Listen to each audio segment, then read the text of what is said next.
Praise the Lord. హల్లెలూయా, హల్లెలూయా, హల్లెలూయా. దేవునికి మహిమ కలుగును గాక. యేసు ప్రభు అతి శ్రేష్టమైన నామంలో మీ అందరికీ శుభాభివందనాలు తెలియజేస్తున్నాను. ప్రియులారా, అందరూ ఎలా ఉన్నారు? ఇక సాయంకాలం మరొకసారి దేవుని యొక్క వాక్యాన్ని వినడానికి మీ అందరినీ కూడా ప్రేమతో ఆహ్వానిస్తూ ఉన్నాను. స్తోత్రం. Thank you Jesus. ప్రార్థనతో మనం ప్రారంభించుకుందాం. స్తోత్రం, స్తోత్రం, స్తోత్రం. మహాగణుడా, పరిశుద్ధుడా, మా ప్రియ పరలోక తండ్రి, నీ పరిశుద్ధ నామానికి మహిమ కలుగునుగాక. నాయనా, ఇదిగో తండ్రి, మరొక దినాన్ని మా జీవితంలో మీరు అనుగ్రహించినందుకు స్తోత్రాలు నాయనా. ప్రభా, ఇదిగో నేను ఈ సాయంకాల వేళలో మా అందరినీ మీ చేతుల్లో అర్పిస్తున్నాను. ప్రభా దేవా, నీ ఆత్మతో మమ్మల్ని నింపండి నాయన, మీ శక్తితో మమ్మల్ని నింపండి నాయన. యేసయ్యా, మాకు ఎన్నో మంచి మంచి ఆశీర్వాదాలు ఇస్తున్నావు నాయన. మాకు కావలసినవన్నిటినీ మీరు దయచేస్తున్నారు ప్రభా. అయా స్తోత్రం, స్తోత్రం నాయన. గొప్ప దేవుడవు నాయన, రాజుల రాజా, ప్రభుల ప్రభా. అయా, నువ్వు ప్రేమించే దేవుడవు నాయన. నీ ప్రేమ అయా ఎంతో గొప్పది నాయన, మారనిది, మరువనిది నాయన, వీడనిది, ఎడబాయనిది నాయన నీ ప్రేమ. అయా, నీ ప్రేమకై స్తోత్రం చెల్లిస్తున్నాను. హల్లెలూయా, హల్లెలూయా, హల్లెలూయా. దేవా, ఇదిగోనైనా ఎంతోమంది ఎన్నో సమస్యలతో ఉన్నారు నాయన ప్రభా. ఎన్నో దేశాలలో, ఎన్నో రాష్ట్రాలలోనైనా క్రైస్తవులకి అయా జరుగుతున్న హింసలు నేను ప్రభా మేము జ్ఞాపకం చేసుకుంటున్నాం తండ్రి. తండ్రి, సూడాన్ అనే దేశంలో తండ్రి మరి ఎంతోమంది క్రైస్తవులను, లక్షల మందిని, దాదాపు 5 లక్షల మందిని అయా చంపినట్లుగా మేము చూస్తున్నాం. ఇంకా కూడా ఆ విధంగా చేస్తూ ఉన్నారని నాయన మరి వింటూ ఉన్నాం తండ్రి. ప్రభా నాయన తండ్రి, ఈ విషయాలన్నింటినీ మీకు సమర్పిస్తున్నాం ప్రభా నాయన. అక్కడ ఉన్నటువంటి ఆ మనుషులు ఎంత క్రూరత్వంగా మరి మనుషులని చంపుతూ ఉన్నారు నాయన ప్రభా. మీరు కరుణించండి నాయన. యేసయ్యా, నువ్వు గొప్ప దేవుడవు కదా నాయన, సర్వశక్తి మంత్రవు కదా ప్రభా. కరుణించండి నాయన, నీ కృప చూపించమని అడుగుతున్నాను నేను. జాలి చూపించండి నాయన, మీ దయ చూపించండి నాయన. యేసయ్యా, హల్లెలూయా, హల్లెలూయా. పరిశుద్ధాత్మదేవాని బిడ్డలునైనా వాళ్ళని కాపాడండి. వారికి ఆహారం పెట్టకుండా వాళ్ళని ఎంతో భయంకరంగా దేవా హింసిస్తున్నారు నాయన, చంపుతున్నారు నాయన. యేసయ్యా తండ్రి, మేమేం చేయగలం ప్రభా? నీవే చేయాలి కదా నాయన ప్రభా. నీవేనైనా ఆ యొక్క ప్రజలను మరి మీరు కాపాడండి. ఆ క్రూరులను, దుష్టులను తండ్రి వాళ్ళని మీరు శిక్షించండి నాయన ప్రభా. తండ్రి, భక్తిహీనులను శిక్షిస్తానని చెప్పావు కదా నాయన ప్రభా. అయా, నీ రాకడ అతి సమీపంలో ఉంది ప్రభా. మీరు అక్కడికి నాయన ప్రతి ఒక్కరిని సిద్ధపరచండి, క్రైస్తవులను సిద్ధపరచండి. ఈ లోకము ఏది కూడా మాకు శాశ్వతం కాదు నాయన ప్రభా. తండ్రి, నీకు స్తోత్రం నాయన. హల్లెలూయా ప్రభా. మేము ఏది కూడా ఇది మాది అని అనుకోవట్లేదు నాయన ప్రభా. సమస్తం నీవిచ్చినదే నాయన. నీకే స్తోత్రం చెల్లిస్తున్నాం నాయన. మా పట్ల మీ చిత్తం నెరవేర్చండి నాయన. ఎంతమంది అనారోగ్యంతో ఉన్నారో వారిని ముట్టండి, స్వస్థపరచండి నాయన. ఆహారం లేని బిడ్డలకు ఆహారం ఇవ్వండి అయా. మరణపాయంలో ఉన్న వారిని కాపాడండి నాయన. అలాగే తండ్రి, 57 దేశాలు, ముస్లిం దేశాలను మీకు సమర్పిస్తున్నాను తండ్రి. ఎంతోమంది నాయన అక్కడ తండ్రి బానిసత్వంలోనైనా అయా ఎంతోమంది స్త్రీలు ముఖ్యంగా తండ్రి ఎంతో భయంకరమైన యాతన అనుభవిస్తూ ఉన్నారు నాయన ప్రభా. యేసయ్యా, నీకు స్తోత్రం నాయన ప్రభా. దయ చూపండి నాయన. అలాంటి వాళ్ళని మీరు తప్పించండి, వాళ్ళకి మీ రక్షణ దయచేయండి నాయన. మతం పేరుతో మతం ముసుగులో ప్రభా ఎన్నో అన్యాయాలు, అరాచకాలు చేస్తున్నటువంటి వారిని అయా, హ్యూమన్ రైట్స్ని కూడా దొంగిలిస్తున్నటువంటి వాళ్ళ చేతుల నుండి ప్రభా చిన్నారి బిడ్డలను, యవ్వనస్తులని నాయన, స్త్రీలను కాపాడమని, వాళ్ళని తప్పించమని నాయన ప్రార్థిస్తున్నాను దేవా. అక్కడ పనిచేస్తున్న మిషనరీలను దీవించండి నాయన. వారిని గొప్పగా వాడుకోండి నాయన ప్రభా. మీరే తండ్రి మీ కార్యాలు జరిగించండి నాయన. యేసయ్య, మా భారతదేశాన్ని కూడా మీకు సమర్పిస్తున్నాను నాయన. మా దేశంలో అయా రక్షణ కార్యాలు జరిగించమని ప్రార్థిస్తున్నాను. మా దేశంలో ఉన్నటువంటి ప్రతి ఒక్క దైవజనులను కాపాడండి నాయన. వారిని వాడుకోండి నాయన, అభిషేకించండి నాయన. స్తోత్రం. హల్లెలూయా, హల్లెలూయా, హల్లెలూయా, హల్లెలూయా, హల్లెలూయా. పరిశుద్ధాత్మదేవ, నీకే స్తోత్రనైనా, నీకే మహిమనైనా, నీకే ఘనత, ఆరాధన చెల్లిస్తున్నాను ప్రభా. మీ రక్తంతో ముద్రించి నాయన ప్రతి ఒక్క బిడ్డను అయా నిన్ను ఎరుగని వాళ్ళకి నాయన నీ రక్షణ దయచేయమని అడుగుతున్నాను దేవా. హల్లెలూయా, హల్లెలూయా, హల్లెలూయా. Thank you Lord, thank you Lord, praise you Lord, worship you Lord daddy. నీకే స్తోత్రం ప్రభా. నీ ఆత్మతో నాయన ప్రతి ఒక్క బిడ్డను కూడా అభిషేకించి దీవించి నడిపించమని నాయన ఈ రాత్రి కాలంలో నాయన నీ వాక్యం ద్వారా మాతో మాట్లాడమని దేవా, జాబ్ లేని బిడ్డలకు జాబ్ దయచేయండి నాయన తండ్రి. ఇంకా ఎవరికైతే నాయన సంతానం లేదో వారికి సంతానం ఇవ్వండి.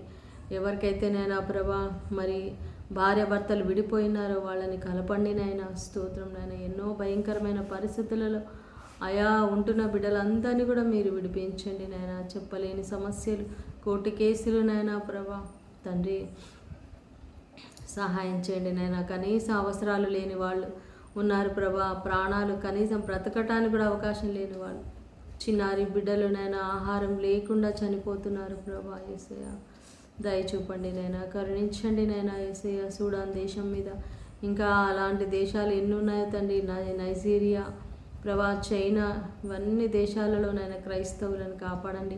అలాగే ఇజ్రాయెల్ దేశాన్ని, ఇజ్రాయెల్ ప్రజలను కాపాడండి.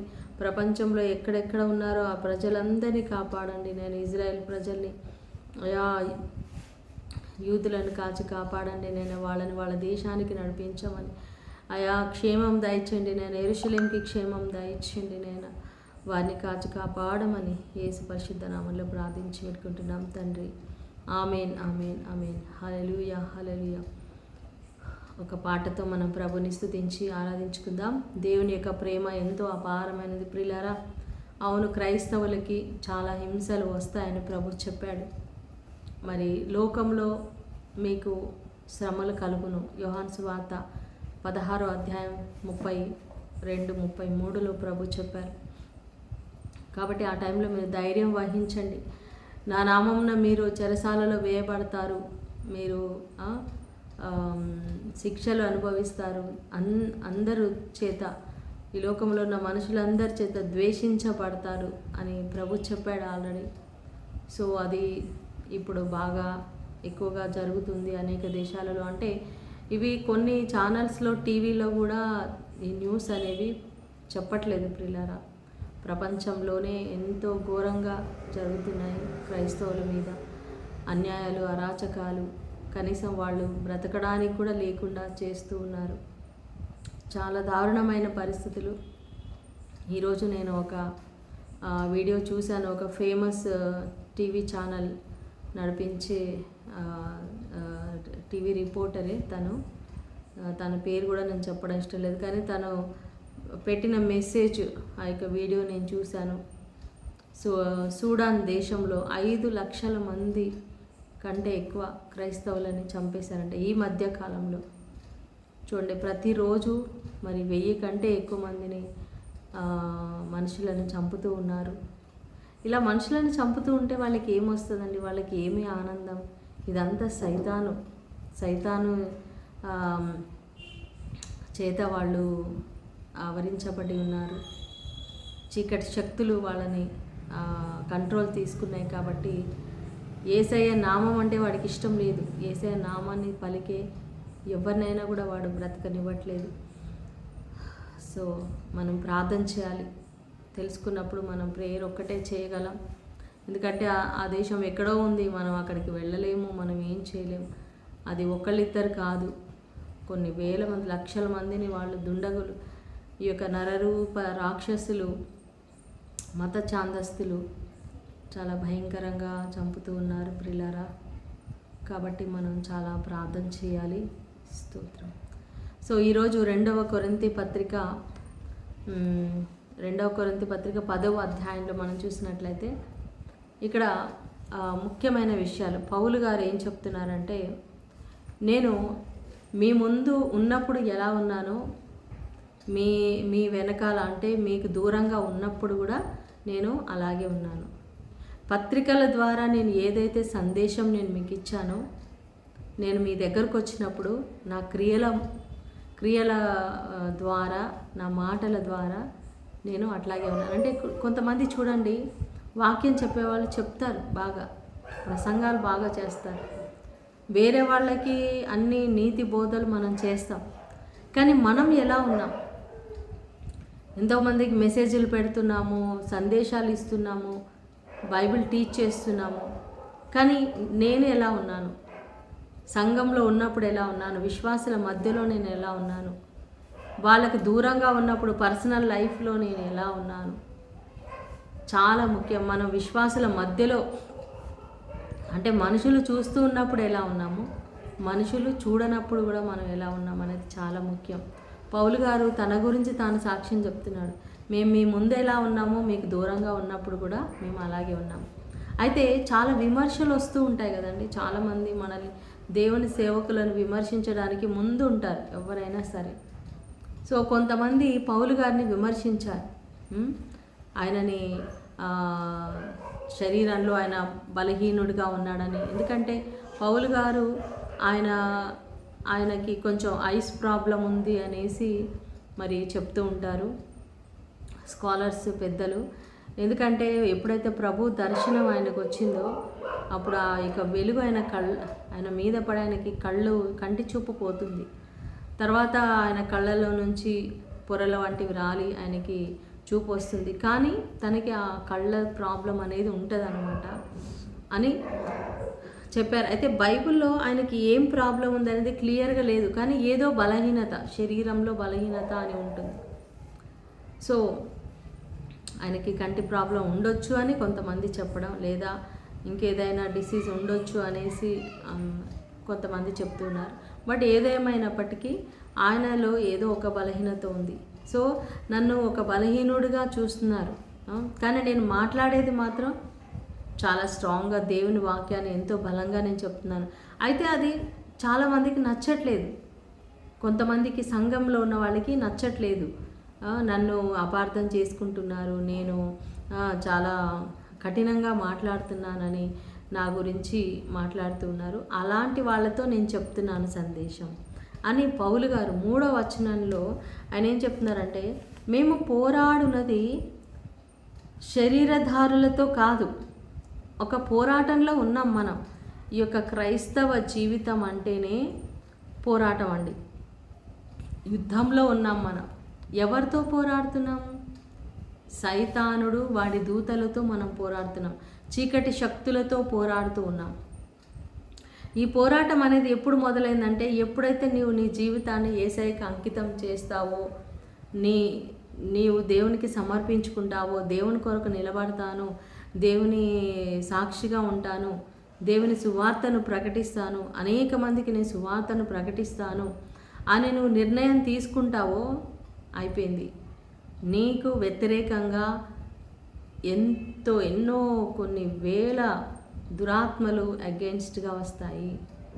మన జీవితంలో మనం ఒక ఆత్మని రక్షిస్తున్నామంటే, ఒక బిడ్డకు సువార్త ప్రకటిస్తున్నామంటే, ఆ వ్యక్తి వెనకాల ఉన్నటువంటి దురాత్మ శక్తులన్నీ, అరే మన గ్యాంగ్లో ఉన్నటువంటి ఒకళ్ళని వీడు లాగేసుకున్నాడు, యేసు ప్రభుని నమ్మేలాగా చేసేసాడు, సువార్త ప్రకటించాడు, అతని కోసం ప్రార్థన చేస్తున్నాడు అని చెప్పేసి వాడేం చేస్తాడు, మన మీద అటాక్ చేస్తాడు. మన మీద అంటే మన కుటుంబం మీద అటాక్ చేయొచ్చు. మన ఇంట్లో ఎవరైతే బలహీనంగా ఉన్నారో వాళ్ళలో దూరొచ్చు, భర్తలో, భార్యలో, పిల్లల్లో, లేదా మన పక్కన ఉన్న వాళ్ళు, ఇంటి పక్కన ఉన్న వాళ్ళలో, లేదా మనం మినిస్ట్రీ చేసే వాళ్ళలో ఎవరిలోనైనా వాడు దూరి అనేకమైన సమస్యలు మనకి కల్పించవచ్చు. లేదా ఫైనాన్షియల్ ప్రాబ్లమ్స్, డబ్బు ఎక్కడి నుంచి రాకుండా ఆపివేయచ్చు, యాక్సిడెంట్స్ జరిగించవచ్చు, లేదా ఇంకా ఏదైనా ఇలాంటి. అంటే యుద్ధంలో ఎట్లా అయితే శత్రువు మరి పన్నాగాలు పన్నుతాడో, ఉపాయాలు పన్నుతాడో, అట్లాగనే సైతానుడు కూడా మన మీద, మన పరిచర్య మీద, మన ఆధ్యాత్మిక జీవితం మీద పోరాటం చేస్తాడు. కొన్నిసార్లు మన పేరు చెడగొట్టడానికి చూస్తాడు, మన ఏదో తప్పులో పడిపోయేలాగా చేస్తాడు. ప్రజలందరి ముందు ఎంతో ఘనంగా మనల్ని ఘనపరుస్తూ ఉన్నప్పుడు మనలో ఏదో ఒక మిస్టేక్ చూపించి అందరి ముందు మనల్ని అవమానపరిస్తే అప్పుడు సువార్త ఆగిపోతుంది కదా. సో అలా చేస్తాడు. అందుకే చాలామంది చూడండి, దైవ సేవకులు కొంతమంది డ్రింకింగ్ హ్యాబిట్కి అలవాటై లోనైపోయారు. చాలామంది, వాళ్ళు అని చెప్పను, అన్ని డినామినేషన్స్లో కూడా ఉన్నారు. డ్రింకింగ్ హ్యాబిట్ ఒకటి, స్త్రీల వ్యామోహం, మరి సంఘానికి వచ్చే వాళ్ళని మరి అంటే వాళ్ళ దృష్టి ఎప్పుడు కూడా ఇంకా దేవుడి పని మీద ఉండకుండా, దేవుని కార్యాలు చేయకుండా, సినిమాలు చూడడం, లేకపోతే ఈ ఫోన్లు వచ్చాయి కదండి, ఇప్పుడు మరీ ఎక్కువ అయిపోయింది. సేవకులు కూడా పద్దాగా ఆ ఫోన్లలో ఆ రీల్స్ చూడడం, అన్ని చెత్త చెదారం అన్నీ చూడడము, అంటే ఆధ్యాత్మికంగా బలహీనమైపోతున్నారు. అంటే ఇది ఎవరి ప్లాను? సైతానుడి యొక్క ప్లాన్. సో మనల్ని మనం ఎలా, మన యుద్ధంలో ఉన్నాం, మన సైతానుతో పోరాడుతున్నాం. దేవుని పరిచర్యలో మనం ముందుకెళ్ళాలంటే వాడు కల్పించినటువంటి ఈ యొక్క ట్రిక్స్లో మనం పడిపోతే మనం ఎలాగా ముందుకెళ్తాము, మనం ఎలా ఆత్మలు రక్షిస్తాం ప్రియులారా? సో మనం ఏ గ్రామానికైనా వెళ్తున్నామా, అక్కడికి వెళ్లకుండా చేస్తాడు. ఎక్కడైనా సువార్త ప్రకటించాలని వెళ్తున్నామా, అక్కడికి వెళ్లకుండా చేస్తాడు. మనకి అపోజిషన్గా కొంతమందిని లేపుతాడు. మనలో ఉన్న వాళ్ళే, మన క్రైస్తవులే మనకు వ్యతిరేకంగా వాళ్ళలో జెలసీ పుట్టిస్తాడు, వాళ్ళలో అహంకారం పుట్టిస్తాడు, గర్వం పుట్టిస్తాడు. మనల్ని పైకి రాకుండా, అంటే దేవుని పని అడ్డగించబడాలి, దేవుని పని ఆగిపోవాలి, ఆత్మల రక్షణ అనేది ఆగిపోవాలి. సో ఇలాంటివి జరుగుతూ ఉంటాయి ప్రియులారా. ఇదంతా కూడా దీని వెనకాల మనం పోరాడేది మనుషులతో కాదు, శరీరులతో కాదు, అంధకార శక్తులతో పోరాడుతున్నామని ఎఫెసీ పత్రికలో 6వ అధ్యాయం 12వ వచనంలో చెప్తున్నారు. సో మన అంధకార శక్తులతో పోరాడుతున్నాము, ఆత్మలోకంతో పోరాడుతున్నాం. కాబట్టి మన యుద్ధోపకరణములు కూడా ఆత్మ సంబంధమైనవై ఉండాలి. దేవుని యొక్క వాక్యము ఎప్పుడు కూడా మన వాక్యాన్ని మనం అంటి పెట్టుకొని ఉండాలి. దేవుని వాక్యాన్ని చదువుతూ ఉండాలి. నిరంతరం ఈ వాక్యం అనేది మనకి ఆహారంగా ఉండాలి. మన ప్రవర్తన మనం ఎప్పుడు కూడా పరిశీలించుకుంటూ ఉండాలి. నేనేం చెప్తున్నాను, నేనేం చేస్తున్నాను, నా ప్రవర్తన ఎలా ఉంది, ఎక్కడైనా పరిశుద్ధాత్మ దేవుడు మనల్ని గద్దిస్తున్నాడా, సరిచేస్తున్నాడా, మన మనసాక్షి మన మీద తప్పు మోపుతుందా, వెంటనే మనము సరి చేసుకోవాలి. ప్రార్థన జీవితంలో ఏమైనా మనం కుంటుపడిపోయామా, ప్రార్థన తగ్గిపోతుందా, సో వెంటనే మనం ప్రార్థనలో మన సమయాన్ని పెంచుకోవాలి. నేను కూడా ప్రియులారా, మనం చాలాసార్లు ఎక్కువ పనులు అనేసి తిరుగుతూ ఉంటాము, ప్రయాణాలని తిరుగుతూ ఉంటాము, ఇక్కడ ప్రేయర్ అక్కడ ప్రేయర్. కానీ మనం దేవుని సన్నిధిలో కూర్చొని ప్రార్థించడం కూడా చాలా ముఖ్యము, అతి ప్రాముఖ్యమైనది. సో మనం దేవుని సన్నిధిలో ప్రార్థించాలి, దేవునితో సమయం గడపాలి. చాలాసార్లు నేను కూడా దేవుని సన్నిధిలో సమయం ఎక్కువగా, అంటే ఇట్లాగా ప్రేయర్ మీటింగ్స్, అలసిపోవడం, మళ్ళీ ప్రయాణాలు, వీటిలో ఎక్కువ సమయం దేవుని సన్నిధిలో గడపలేకపోతూ ఉంటాను. కానీ నాకు తెలుస్తూ ఉంటుంది ఏదో నేను కొరత ఉంది, దేవుని వాక్యం చదవాలి, కూర్చోవాలి. అంటే మనం ఇతరులకు ప్రకటించడానికి చదవడం వేరు, మనకి మనం పర్సనల్గా చదువుకోవడం వేరు.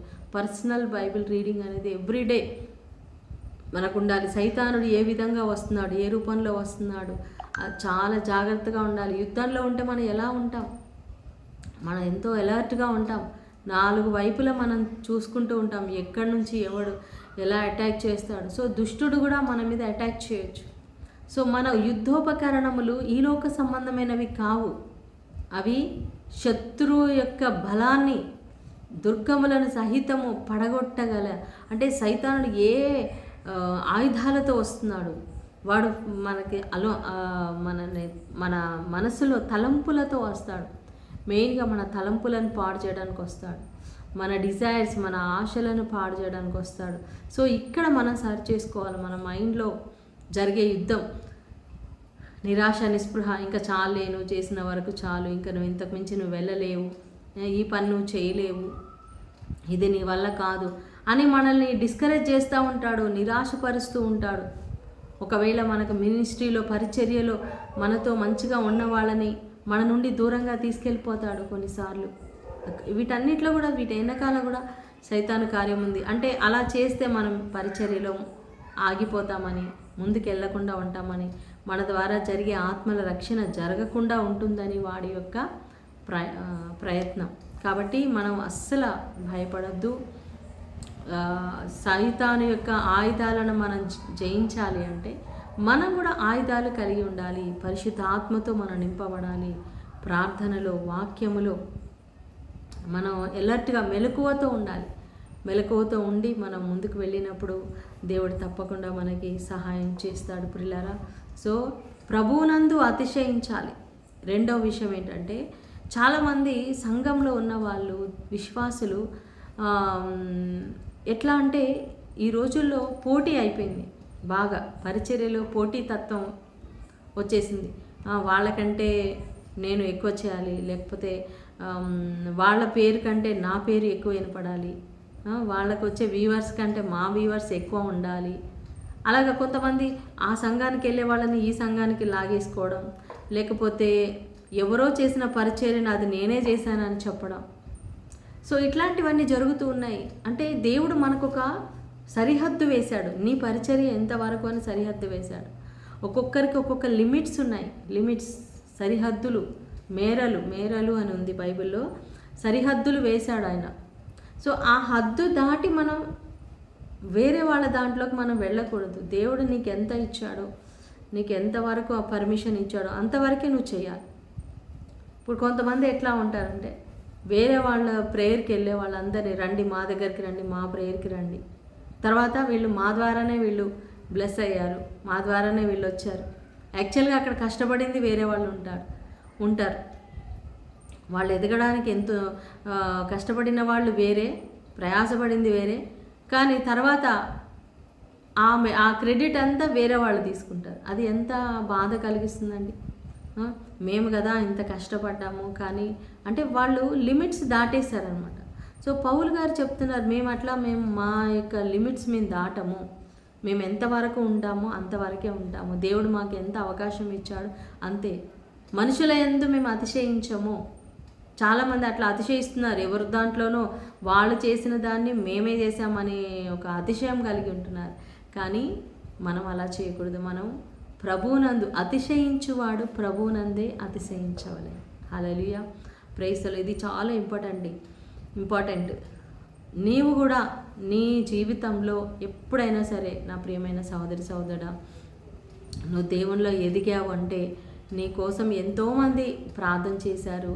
ముఖ్యంగా నీ జీవితంలో నువ్వు ఎదగడానికి నీకు హెల్ప్ చేసిన వాళ్ళు ఉంటారు. వాళ్ళని నువ్వు ఎప్పుడు కూడా మర్చిపోవద్దు. చాలామంది మర్చిపోతూ ఉంటారు. దేవుణ్ణి గుర్తుపెట్టుకోవాలి, ప్లస్ దేవుని తర్వాత దేవుడు మనకి ఈ లోకంలో ఇచ్చినటువంటి ఆత్మీయ తల్లిదండ్రులని, సహోదరులని మనం జ్ఞాపకం చేసుకోవాలి. వాళ్ళకి మనం ప్రతిఫలం ఇవ్వాలి వాళ్ళకి. పౌలుగా దావీదు ఏమంటాడండి, నేను సౌలు కుటుంబంలో మేలు చేయడానికి ఎవరైనా ఉన్నారా? సౌలు కుటుంబ సభ్యులు, సౌలు ఎంత హాని చేశాడండి దావీదుకి, చంపడానికి ప్రయత్నం చేశాడు. అట్లాంటిది అతనికి హెల్ప్ చేయడానికి, తన కుటుంబానికి సహాయం చేస్తానని ఆయన వెతికి ఎవరైతే బ్రతికున్నారో తన యోనాతాని కుమారుడికి అతను తన ఇంటికి పిలిపించి తన రాజభోజనం దగ్గర ఆయనకి భోజనం ఏర్పాటు చేస్తాడు. ఆయన భయపడతాడు, నన్ను చంపేస్తాడేమో రాజు అనేసి. కానీ మరి దావీదు ఎంత ప్రేమ కలిగి ఉన్నాడు చూడండి. అంటే మేలు చేయడానికి, తన శత్రువు కుమారుడికి కూడా మేలు చేయడానికి ఆయన వెనకం చేయలేదు. అట్లాంటిది మనకు మేలు చేసిన వాళ్ళకి మనం తిరిగి మేలు చేయొద్దా? మనం వెతకాలి, ఎవరికి నేను మేలు చేయాలి, ఎవరు నాకు సహాయం చేశారు వాళ్ళకి నేను తిరిగి సహాయం చేయాలి అనే ఒక ఆలోచన మనకి కలిగి ఉండాలి. వాళ్ళకి మనం సహాయం చెయ్యాలి ప్రియులారా. అప్పుడే దేవుడు మనల్ని నిజంగా దావీదు రాజుని దీవించినట్లుగా మనల్ని కూడా దీవిస్తాడు. సో చివరిగా పౌలు గారు చెప్తున్నారు, ప్రభువునందే మీరు అతిశయించాలి. మనం అతిశయించడం, నేను ఎంత పెద్ద మినిస్ట్రీ చేశాను, నేను ఎంతమందికి సువార్త చెప్పాను, దాంట్లో కూడా మనం అతిశయించాల్సింది. దేవుడు మనల్ని ఎంత వాడుకున్నాడో అది ఆయన చిత్తం, ఆయన కృప. లేదా దేవుడు నిన్ను ఎంత దీవించాడు, అది దేవుడిచ్చిన దీవెన. దానిలో కాదు మనం అతిశయించాల్సింది. మన డబ్బు, మన హోదా, మనకున్నటువంటి స్టేటస్, దాన్ని బట్టి మనం అతిశయించకూడదు. నాకు ఎంతమంది మనుషులు ఉన్నారు, నాకు ఎంతమంది సపోర్ట్ ఉంది అనేసి మనం మనుషుల్ని బట్టి కాదండి, దేవుని బట్టి మనం అతిశయించాలి, దేవుని బట్టి మనం సంతోషించాలి. హల్లెలూయా. కాబట్టి చివరిగా మనం దేవుని నామాన్ని మనం మహిమపరిచే బిడ్డలుగా ఉండాలి. మనం ప్రతి విషయంలో కూడా ఒక యుద్ధంలో ఉన్నామని గుర్తుపెట్టుకొని సేవ చేసేవాడు, ముఖ్యంగా ఇవాంజలిస్ట్ కావచ్చు, ప్రాఫిట్స్ కావచ్చు, పాస్టర్స్ కావచ్చు, ఫాదర్స్ కావచ్చు, ఇంకా ఎవరైనా సరే, bishops, we are in the battle field. మనం బ్యాటిల్ ఫీల్డ్లో ఉన్నాం, యుద్ధ భూమిలో ఉన్నాం. అంటే యుద్ధ భూమి అంటే అది కనిపించనిది, ఆధ్యాత్మికమైన పోరాటం ఇది. కాబట్టి ఈ ఆధ్యాత్మికమైన పోరాటంలో మనం ఆత్మ సంబంధమైన ఆయుధాలను మనం ధరించుకొని మనం ఎప్పుడు సత్యం, ఆ ఆయుధాలు ఏంటి అనేది ఎఫెసీ పత్రికలో ఉంటుంది. ఆ ఎఫెసీ పత్రికలో 6వ అధ్యాయం 12వ వచనంలో మరి మన రక్షణ అనే శిరస్త్రాన్ని ఉండాలి, నీతి అనే మైమరుపు ఉండాలి, వాక్యం అనే ఖడ్గము ఉండాలి, సత్యం అనే దట్టి ఉండాలి, సువార్త ప్రకటించాలనే ఒక సిద్ధమైన జోళ్ళు మనకు ఉండాలి, ఎడతెగని ప్రార్థన మనకు ఉండాలి ప్రియులారా. సో ఇవన్నీ మనం కలిగి ఉన్నప్పుడు దుష్టుని మనము విశ్వాసం అనే డాలు, విశ్వాసం, ఏమి జరిగినా నా దేవుడు నాతో ఉన్నాడు, నేను దేవుడిని నమ్ముతాను అనే విశ్వాసం, ఇవన్నీ మనం ఆయుధాలు కలిగి ఉన్నప్పుడు మరి మనం విజయాన్ని పొందుకుంటాం ప్రియులారా. సో ఆ విధంగా మరి మనం ముందుకు వెళ్ళడానికి దేవుడు మనకి సహాయం చేయనుగాక. ఆమేన్. ప్రార్థన చేసుకుందాం. స్తోత్రనైనా మహాగరుడ పరిశుద్ధ తండ్రి, అవును ప్రభా, మేము పోరాడునది శరీరాలతో కాదు నైనా, అయా అంధకార శక్తులతో మేము పోరాడుతున్నాం. మా యుద్ధోపకరణములు ఈలోక సంబంధమైనవి కాదు నైనా, పరలోక సంబంధమైనవి. దుష్టుని ఎలాంటి అగ్ని బాణాలైనా, ఎలాంటి ప్రణాళికలైన, వాడి తలంపులు ఏవైనా సరే, దుర్గములను సైతం పడగొట్టే శక్తి ప్రభను మాకు ఇచ్చావు నాయన. ఆ యొక్క సైతాన్ యొక్క తలంపులను మేము చెరపట్టి నాయన నీ పాదాల చెంత సమర్పించి అభిషేకాన్ని మాకు ఇచ్చినందుకు వందనాలు తండ్రి.